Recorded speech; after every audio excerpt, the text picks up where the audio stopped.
자, 우리가 사권 10장을 봅니다. 사권 10장, 사권 10장이란다. 사권 1항인데, 사권 1장 10항. 우리가 참된, 이 제목이 참된 교회와 그리고 거짓된 교회는 2장에서 하는데, 참된 교회의 표지가, 영원한 표지가 두 가지라고 했습니다. 하나는 순전한 말씀 선포다. 순전한 설교를 합시다. 말씀 선포. 그 다음에 또 하나는 예수 그리스도께서 제정하신 성례를 이제 집행하는 겁니다. 이건 두 성례를 말하죠.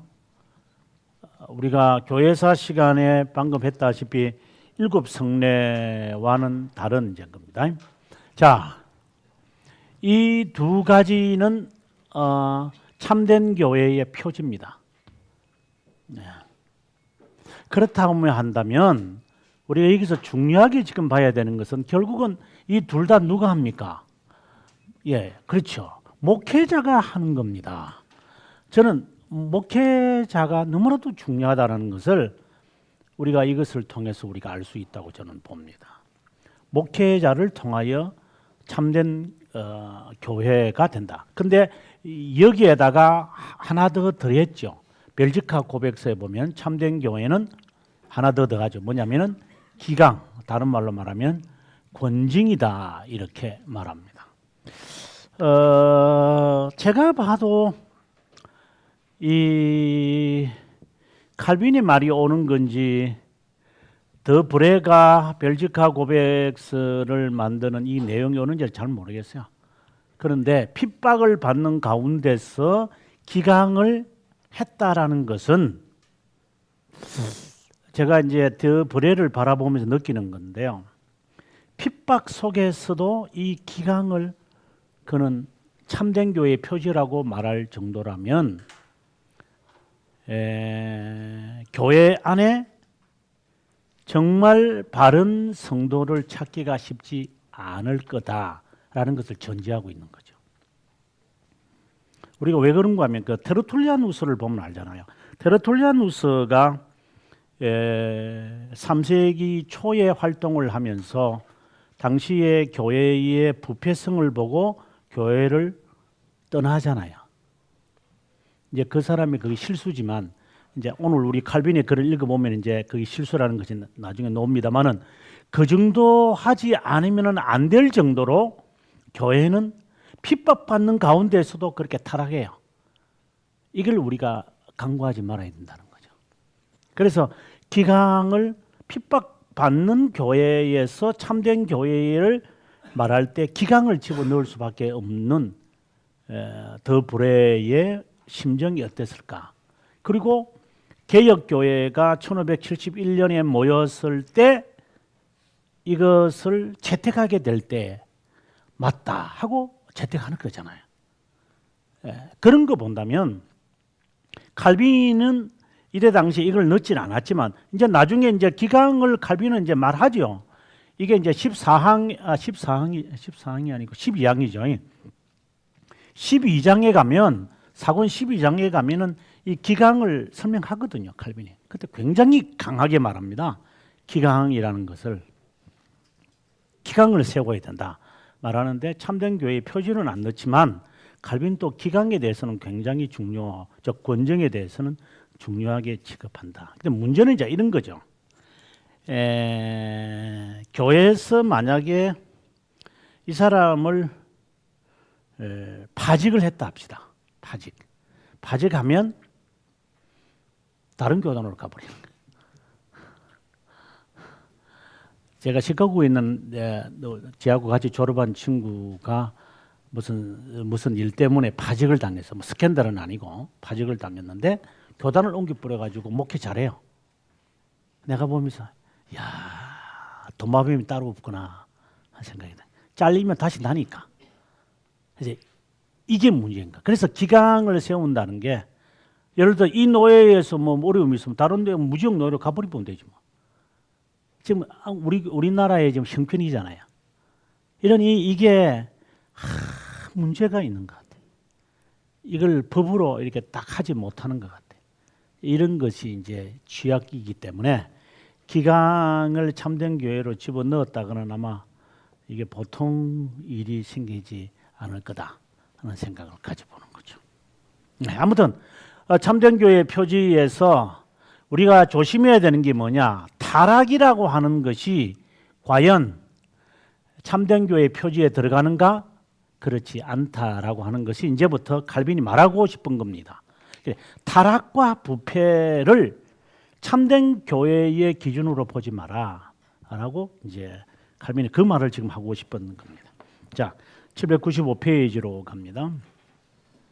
교회를 구별하는 상징은 말씀 선포와 성례의 준수다 이렇게 되어 있습니다. 우리 815페이지 한번 잠깐 볼까요? 815페이지 뒤로 가는 겁니다. 815페이지 사권 2장 10항을 보면 말씀의 사역 대신에 불경건한 학교와 각종 오류를 행한다면 교회가 아니다. 불경건한 학교. 여기서 말하는 학교라고 하는 것은 다른 것을 가르치는. 그러니까 교회가 교회의 일을 하지 않고 다른 것으로 성도들에게 가르치는 것을 학교라고 말하고 보통 우리 스쿨을 말하는 게 아니라 가르침을 말하거든요. 그래서 교회에서의 가르침을 가르치지 않고 다른 것을 가르치면 그것은 교회가 아니다. 좀 더 구체적으로 표현을 하면 이제 교리를 말하는 거죠. 교회가 성도들에게 가르쳐야 할 것은 성경과 교리 외에 뭐 있나요, 실제로? 뭐 교회에서 뭘 가르치겠어요?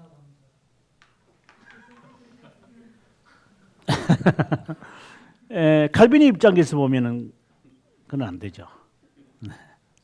그거는 단칼에 날아가죠. 단칼에 날아가는 거죠.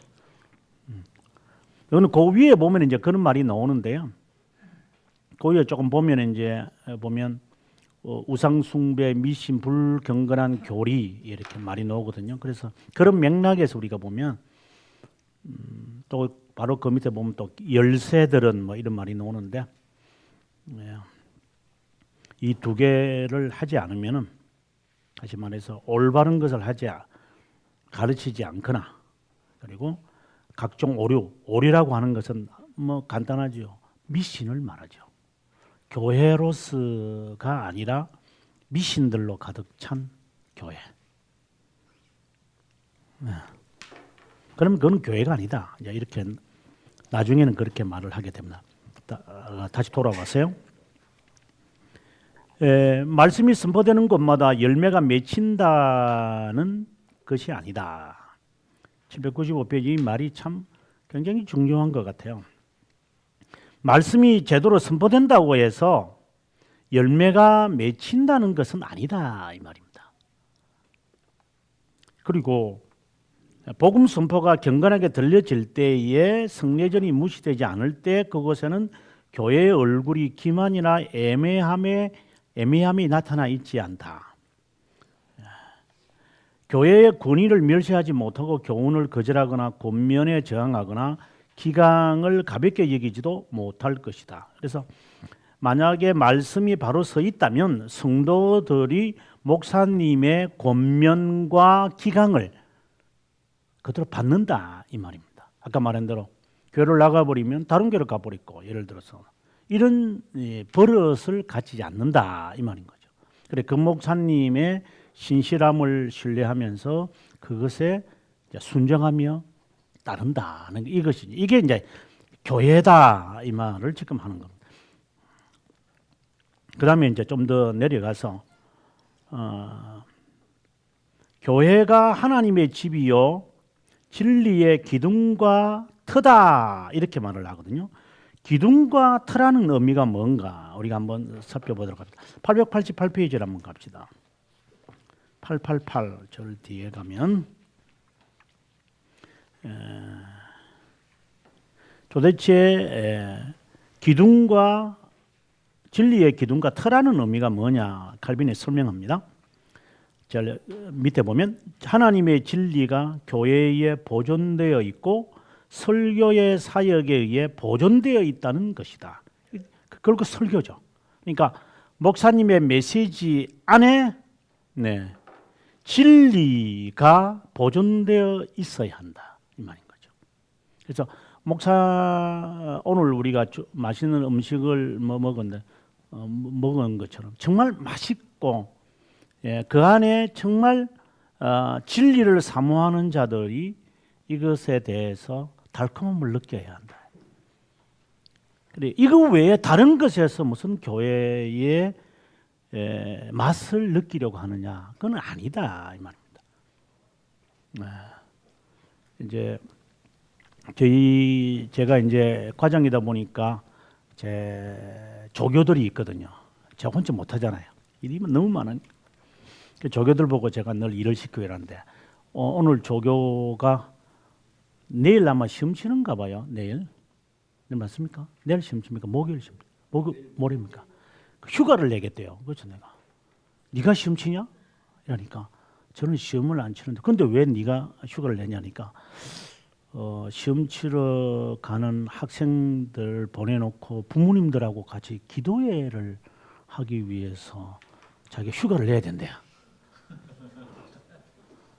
그래서 내가 너가 내 제자인데 내가 그렇게 가르치던 이랬어요. 그러니까 아닌데요. 그럼 너 그러면 어떻게 해야 돼? 이러니까 이거 교수님 어떻게 할까요? 그래서 네 마음을 벌써 정했네 보니까. 네 마음이 안 정했으면 네한테 휴가를 해달라고 말을 안 했을 거 아니에요. 네 마음은 벌써 가고 싶은 거예요. 이게 발하고 몸은 저까지 가놓고서 손만 내한테 어떻게 할까 이러는 가는데 가라 이랬어요 제가 그냥. 그러나 분명히 알아라. 그건 잘못된 짓이다. 나중에 그 성도들 가운데서 나중에 너를 향하여 아마 손가락질하는 사람이 반드시 있기를 바란다. 왜 그때 이게 잘못됐다는 것을 나한테 말해주지 않았습니까? 물론 지금은 부교육자니까 더 힘이 없겠지만 이게 하나의 각종 오류지 않을까요? 하나의 미신, 무슨 우리나라 문화에 맞는 찰떡을 갖다 붙인다거나 이런 것이 아닌가. 그래서 하나님의 진리가 보존되어야 되는 것인데 이거 외에 다른 불경건한 학교와 각종 오류를 가지고 교회가 하는 것은 이것은 아니다 이 말이에요. 교회가 아니다 이 말인 거죠. 이미 아니라고 하는 거죠. 그다음 페이지에 넘어가서 796페이지로 갑니다.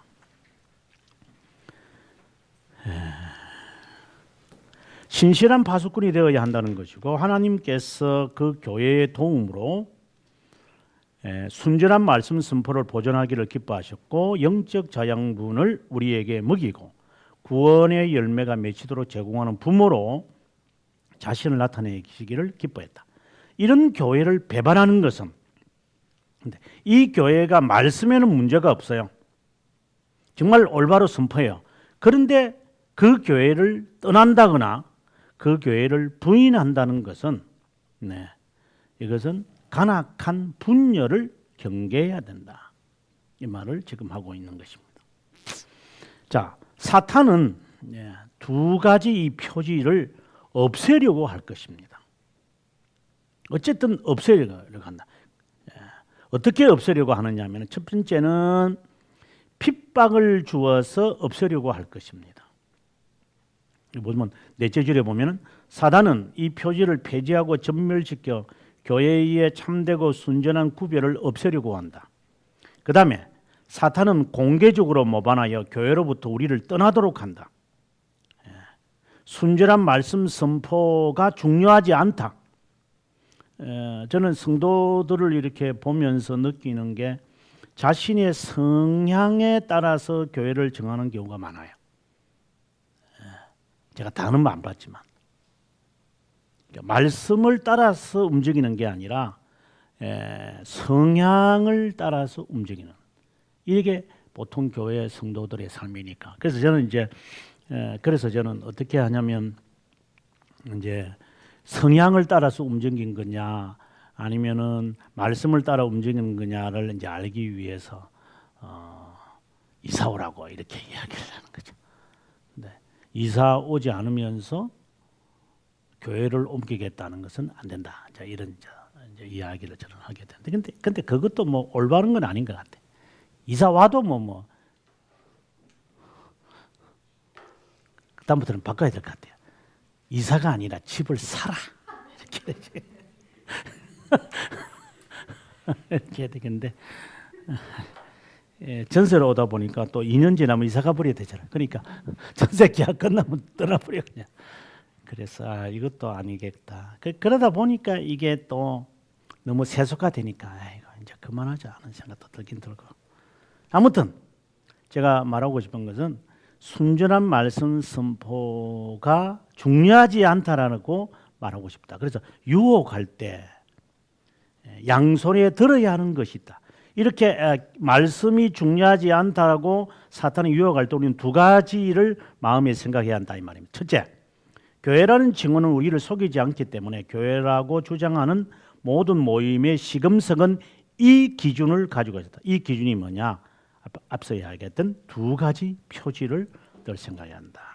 그 다음 두 번째, 말씀과 승리의 길법이 있으면서 교회의 이름을 공시한다면 성급함과 교만을 피해야 하는 것처럼 그런 기만을 신중하게 경계해야 한다.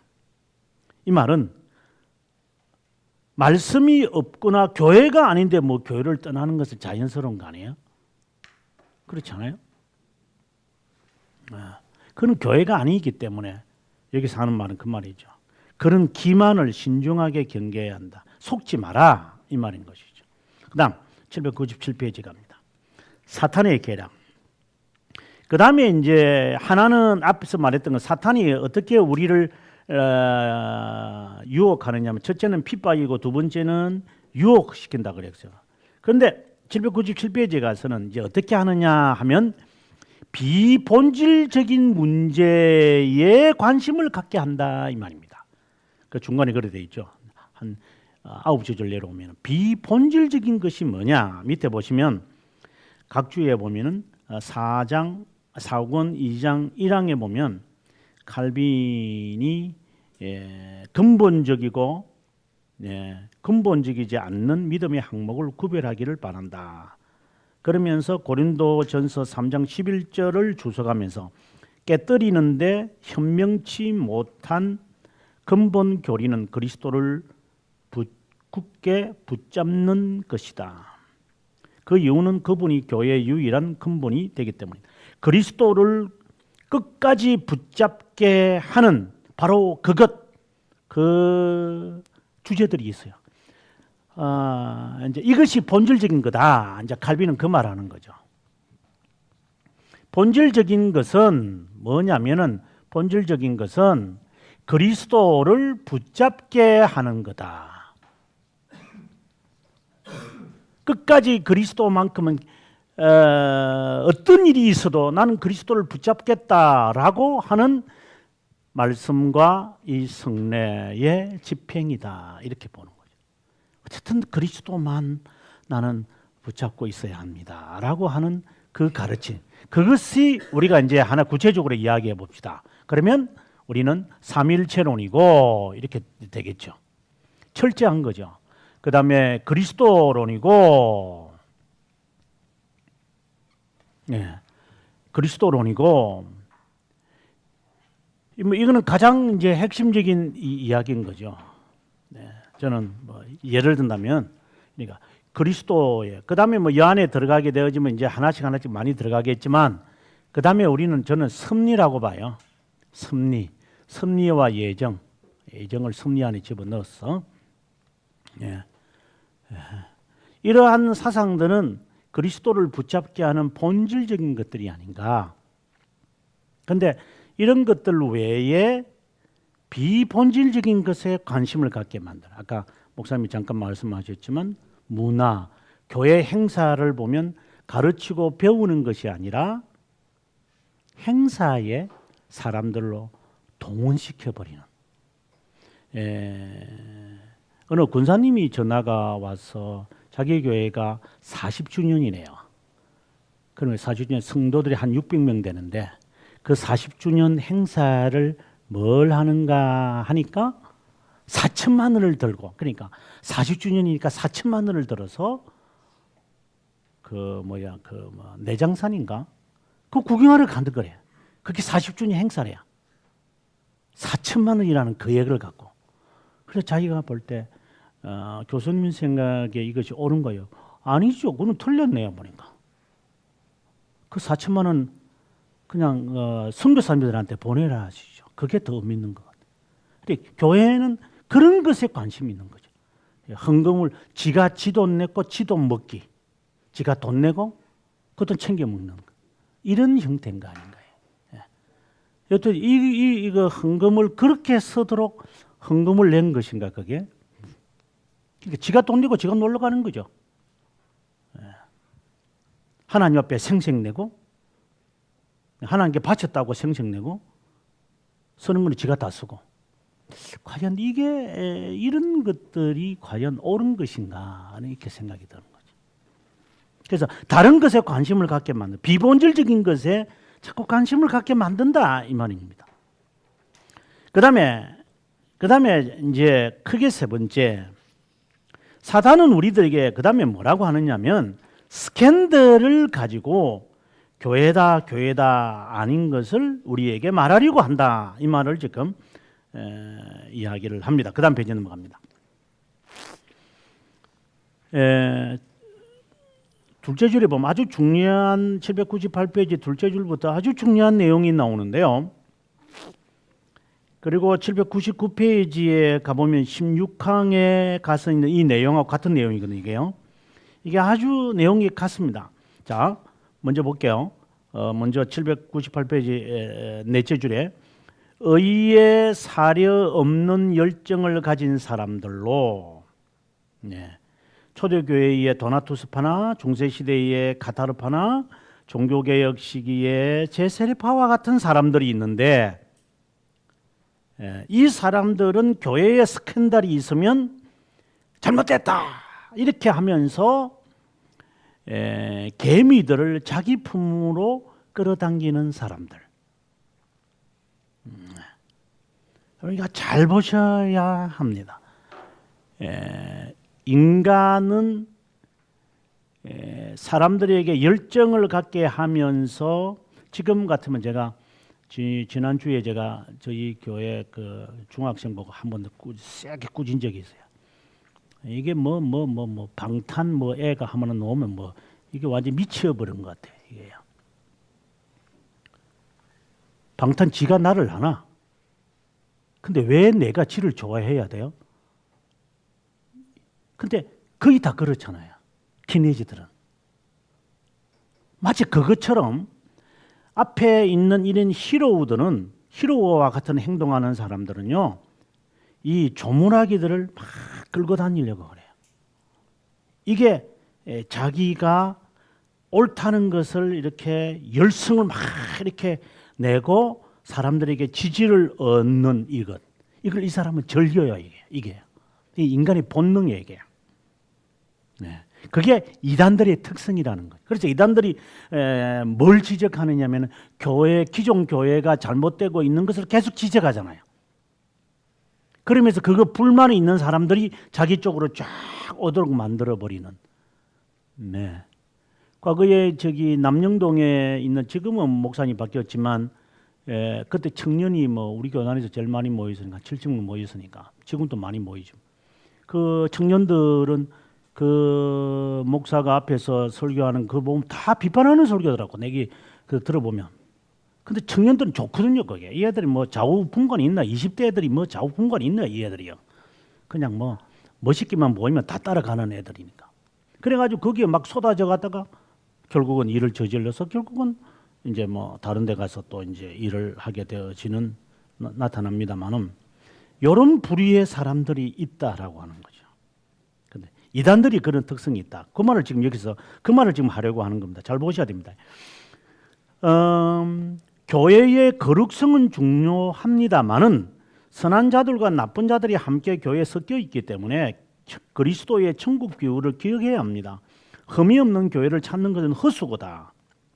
자, 799페이지로 가서 이제 16항에 가면 이 내용 그대로 지금 받아와야 됩니다. 의에 사려 없는 열정을 가진 자들 가운데서도 완전함을 추구하고자 하는 유혹은 참된 열정과 참된 거룩에서 나오는 것보다 자만, 오만, 거룩에 대한 거릇된 견해에서 일어납니다. 다른 사람들의 불의를 미워하는 것보다 자신의 주장을 갈망하는 악한 자들은 자신들의 이름을 뽐내려고 연약한 모든 자를 질질 끌고 다니거나 적어도 분리시키고자 합니다. 또 자만으로 넘치고 완고함에 미쳐 있고 헐뜯는 일에 몰두하고 음모로 분란을 일으키는 악한 자들은 진리의 빛이 결여되어 있음을 들키지 않기 위해 지나치게 엄격함으로 위장합니다. 그 다음에 좀 더 내려가면 경건한 자는 이 갑옷으로 무장해야 합니다. 그렇지 않으면 의의를 담대하게 옹호하는 자처럼 보이는 척하면서 하늘나라에서 떠나게 됩니다. 교회의 교제는 외적 단체에서 유지되기를 하나님께서 원하시기 때문에 사악한 자들을 정오하며 그 단체의 증거를 부수는 자는 성도의 교제로부터 벗어나 미끄러지는 길을 밟게 됩니다. 가장 거룩한 자들도 슬픈 과오를 범할 수 있기 때문에 하나의 행위로만 보고 인간을 판단해서는 안 됩니다. 아무튼 참된 교회를 평가할 때는 하나님의 판단, 즉 두 가지 표지에 근거해야지 인간의 판단에 근거해서는 안 됩니다. 그래서 거룩성을 주장하면서 교회는 거룩해야지 이렇게 이야기하면서 연약한 자들을 질질 끌고 다니는 사람들.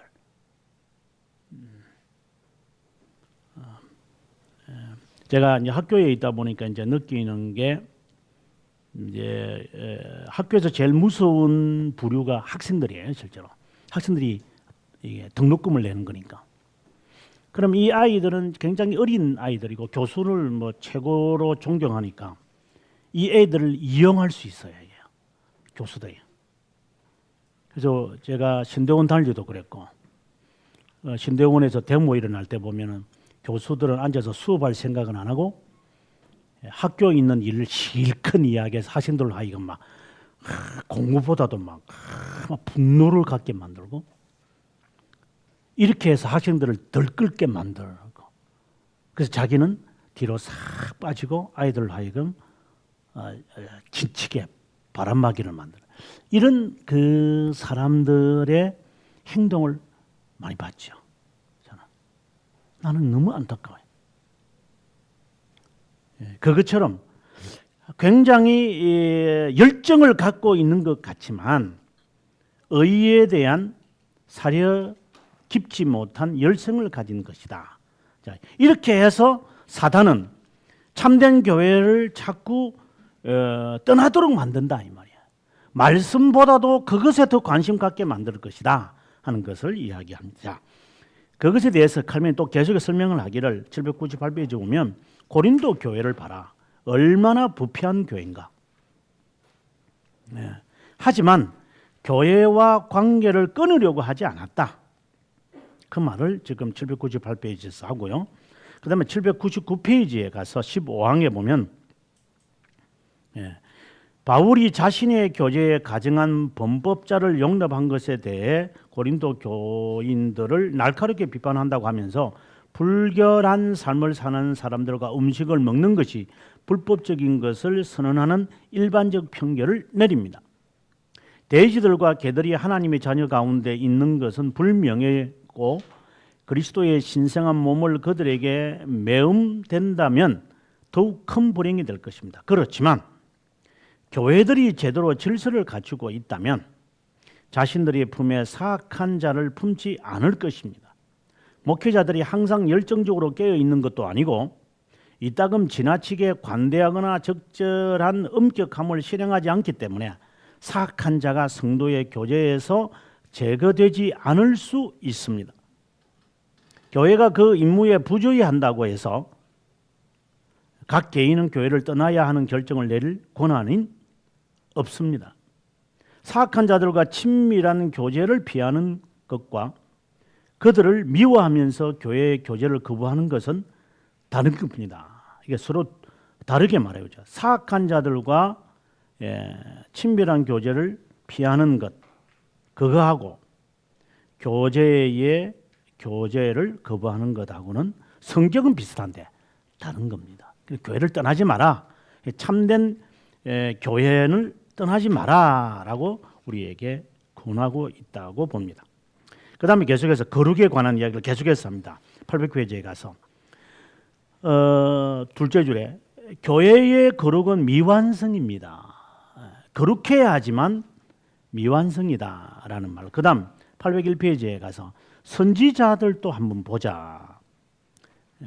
둘째 줄에 이사야 시대의 예루살렘은 소돔과 고모라와 같았다. 종교는 부분적으로 경멸되었고 부분적으로 품격을 떨어뜨렸다.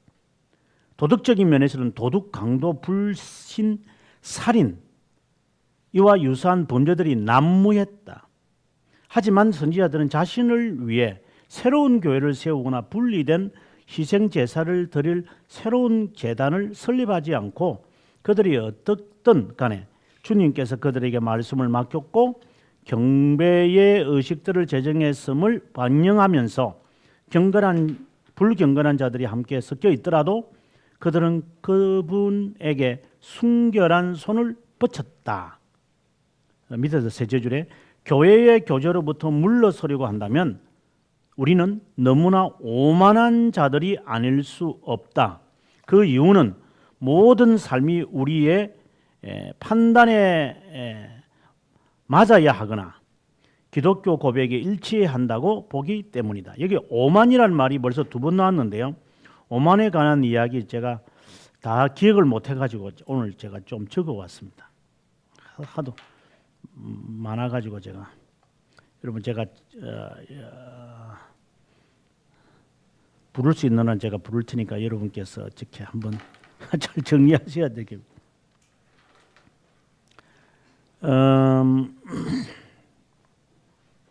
오만이라는 것은 악인들의 특징 중에 하나로서 참된 믿음이 담긴 청결하고 깨끗한 양심을 가지려면 오만을 버려야 한다. 나중에 그거 한번 찾아보십시오. 669페이지에 있습니다. 오만을 하고 이제 9가지를 이제 이야기하게 되는데요. 첫째, 오만은 그리스도의 부르심에 무관한 자기 만족에 빠져 있고 자신의 의에 대한 어리석은 신념을 오만이라고 한다. 페이지는 601페이지입니다. 3권 12장 8항이고요. 두 번째, 오만은 호기심으로 영광을 탐구하여 우리를 파멸로 이끌고 있다. 723페이지. 셋째, 오만은 이기적 사랑에 눈멀어 있어 자신의 내면을 살피지 않으며 비참한 조건을 고백하지도 않는다. 320페이지. 네 번째, 하나님께서 불가해적 비밀적인 계획을 가지고 있다고 인정하지 않고 자신을 과대평가한다. 380페이지야. 다섯 번째, 육적으로 어리석고 허망한 확신에 가득 차서 하나님의 은혜 없이도 자신의 힘으로 만족하는 것처럼 그분께 오만 불손한 마음을 갖는다. 557페이지. 여섯 번째, 하나님의 비밀적 섭리를 인정하지 않는다. 387페이지. 일곱 번째, 유기를 부인한다. 737페이지. 여덟 번째, 조금의 흠이라도 없는 교회를 주장하면서 교회의 교제로부터 물러나고자 한다. 우리가 앞서 읽었던 지금 이제 읽게 될 801페이지입니다. 801페이지 나타나는데 그 다음에 아홉 번째 마지막 무질서하고 자신의 완전한 상태를 뽐낸다. 964페이지. 한마디로 이야기를 하면 오만이라는 것은 하나님보다도 자신의 판단을 더 신뢰하는 사람들, 이렇게 이야기할 수 있습니다. 그래서 이런 사람들이 교회의 교제로부터 떠나서 살려고 하는 사람, 여기서 보면 오만한 자가 아닐 수 없다, 그 말을 하게 되죠. 그 다음 페이지 넘어가서 802페이지 세 줄에 사악한 자들의 단체에 의해 오염되지 않는다. 아무리 교회 안에 가라지가 있다 하더라도 교회는 오염되지 않는다. 그 이야기를 이야기합니다. 그 다음에 중간에 가서 인간적 판단으로 모든 가라지를 갈라내면 안 됩니다. 인간적인 방법으로 계산을 해서 저 가라지 뽑아내겠다 하지 말자, 이 말입니다. 이에 대해서 우리가 두 가지로 우리가 자세를 가져야 된다. 하나는 순전하게 말씀을 선포하고 그리고 승리를 집행하면 됩니다. 누가 뭐라 하더라도 하시면 됩니다. 자기 길 그냥 걸어가는 겁니다. 저는 이게 매우 중요하다고 저는 봅니다. 다음 둘째, 작은 사악함이나 많은 사악함이 있다고 해서 하나님께서 제정한 의식들에 우리의 신앙이 적절하고 고백되지 않도록 하지는 못합니다. 저는 이제 이런 부분에서 저는 목회자들은 정말 강한 신념이 있어야 한다고 저는 개인적으로 봅니다. 그래서 제가 여러분들 보고도 그런 말을 하지만 저는 제자들을 보고 공부 많이 해야 한다. 공부를 하는 것은 신념을 갖게 만드는 하나의 도구예요. 내가 공부를 하지 않으면 귀가 좀 얇아집니다. 이거는 뭐 절대적인 것은 아니에요. 그러나 어느 정도의 지식이 있으면 그렇잖아요. 제가 아무리 제가 뭐 어설프게 말을 하더라도 제가 이 진리 부분은 모르고 일반적인 거 제가 어설프게 이야기하면 그것은 그런 거 아니에요. 그런 거. 또 다른 거 있어요. 이렇게 제 분야가 아닌 분야에 대해서는 저는 어리석을 수 있으니까. 그래서 자기가 그것에 대한 지식이 없으면 확고하지 못해요. 그래서 지식을 갖춰야 돼요. 특별히 지도자들은 더욱더 그렇죠. 그래서 여기에 있는 대로 그 다음에 교제의 중요성을 지금 이야기하는데 또 오만이라는 단어가 나오고 있습니다. 그죠? 20항 첫째 줄에 오만한 자들은 조금의 흠이라도 없어야 교회라고 인정한다. 앞서도 제가 말씀드렸죠. 그건 정말 답답한 사람들 같아요. 그 다음 넘어가서 803페이지에 가서 둘째 줄에 성도의 교제 속에서만 그분의 자보이함이 약속되어 있습니다. 반드시 성도가 교제해야 된다. 이거는 정말 중요하게 칼빈이 우리들에게 하는 말입니다. 죄들의 용서는 마지막 줄에 성도의 교제인 교회 내에서 일어나는입니다. 그러니까 죄가 서로 사하여 주는 것과 사도신경에 있는 것처럼 성도들은 교회 안에서 이런 그 용서와 화해의 이런 교제 속에 있어야 돼요. 예를 들어서 형제들이 있는데 아이들이 싸우면 어떻게 합니까? 부모가 가만히 안 두잖아요. 그래서 위계 질서를 우리가 정하지 않습니까?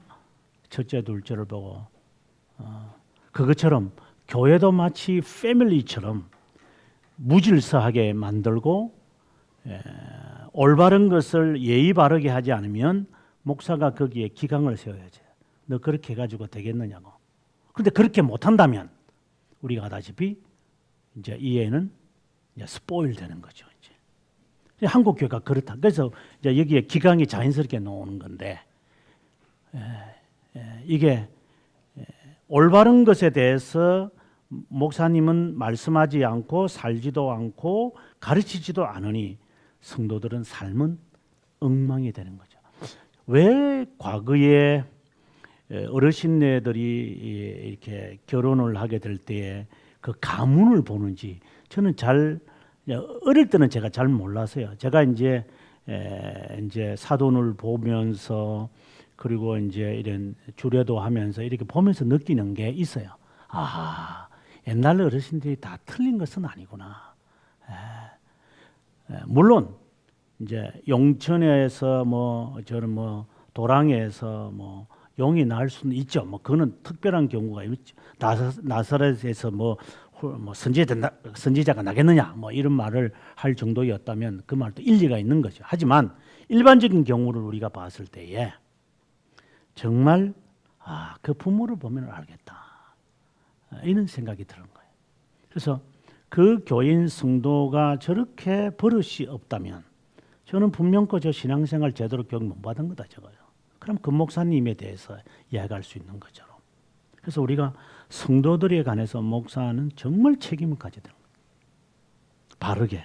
그래서 이 교제 속에서 죄들의 용서가 이루어져. 여기 보면 굵게 되어 있잖아요. 하나님의 교회와 나라에 들어가는 첫 번째 관문입니다. 이는 진짜 중요하게 우리에게 다루고 있는 것입니다. 그래서 하나님의 나라를 가기 위해서 하는 첫 번째 통과해야 될 문이 있다면 죄들의 용서다. 서로 용서해 줄 수 있어야 한다.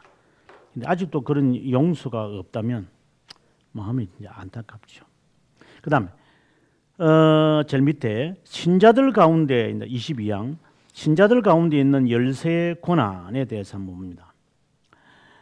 둘째 줄에 그리스도께서 사도들에게 명령을 주시고 죄들을 용서하라고 권한을 주셨을 때 그분은 사도들이 불경건하게 그리스도를 믿는 개종할 자들에게 용서를 명하도록 바라신 것이 아니라 신자들 가운데 이 직무가 영속적으로 실행되기를 원하신 것입니다. 화해의 사명이 교회 사역자들에게 맡겨지고 그것으로 그리스도의 이름으로 하나님께 화해되는 자들을 반복적으로 권하는 것을 의미합니다. 이 권한에 있어 세 가지를 위해야 합니다. 첫째, 하나님의 자녀들이 거룩함에 아무리 뛰어나더라도 여전히 죽을 수밖에 없는 몸으로 있는 동안에 죄들의 용서 없이 하나님 앞에 설 수 없다는 것입니다. 두 번째, 이런 혜택이 교회에 속해 있기에 우리는 교회와 교제하지 않으면 그것을 즐길 수도 없습니다. 반드시 교회에 교제해야 된다. 셋째, 복음을 선포하거나 성례를 집행하는 교회의 사역자들과 목회자로 말미암아 우리에게 전달되고 신자들의 단체에 주님께서 베푼 열쇠의 고난을 주셨습니다. 여기서 열쇠의 고난이라고 하는 것은 말씀 선포와 기강을 말합니다. 교회가 할 수 있는 것은 뭐냐? 이 두 가지죠. 하나는 말씀의 선포와 그 다음에 기강을 잡아라. 그 기강이 잡히지 않으면 교회로서의 이 삶이 생각을 해보십시오. 우리 뭐 다 교회 생활 지금 하고 있습니다만은 정말 몰라 성도들 간의 교제가 과연 우리가 얼마나 있는가를 생각해 봐야만 합니다. 네. 우리가 성도들과 함께 기도하며 아니 손 붙잡고 뭐 이렇게 하는 그 형식을 말하는 게 아니라 정말 서로를 도우려고 하는 그런 마음이 과연 있는가? 정말 교회다운 완전할 수는 없지만 그래도 교회다운 교회를 하려고 우리가 힘써야 되지 않는가? 그게 저는 숙제라고 저는 봐요. 그게 많이 힘들지만 이제 그런 것들이 교회에 많지 않다라고 하는 것을 볼 때는 마음이 참 안타깝죠. 안타까운 거죠. 하지만 말씀이 올바로 선포되고 있다면 저는 그거로서 교회를 만족해야 한다고 저는 생각합니다. 자, 다음 시간에 24망부터 하고 그 다음에 거짓된 교회 부분을 우리가 2장을 계속해서 공부하도록 하겠습니다. 기도합시다. 하나님, 오늘 저희들이 참된 교회를 무너뜨리고자 하는 사탄의 관계와 유혹과 폭력과 스캔들에 대해서 생각해 보았습니다. 주님께서도 안타까우셔서 허리에 띠를 푸시고 성전을 치우게 하도록 하셨던 주님을 생각해 봅니다. 한국 교회가 여기저기에 숭고한 교회들이 있지만 참 적다라는 생각을 가질 때가 많습니다. 어떤 때는 저희들이 미끄러질까 봐 참 두렵습니다. 하나님, 미끄러지지 않도록 확고한 진리 위에 바로 서도록 성령께서 우리의 심지를 견고하게 도와주시기를 원합니다. 그래야 하나님의 나라 갈 때까지 악인들의 흥황과 번영을 바라보며 시기심을 가지지 않게 하시고 흔들리는 울타리 밑에서라도 두려워하지 말고 만세반석이신 주님과 함께 이 협착하는 길을 가파른 언덕의 길이며 절벽의 길이라도 주님과 함께 온전히 걸어가도록 주님 은혜를 베풀어 주옵소서. 감사하며 우리의 목자장이 되시는 예수 그리스도의 이름으로 기도합니다. 아멘.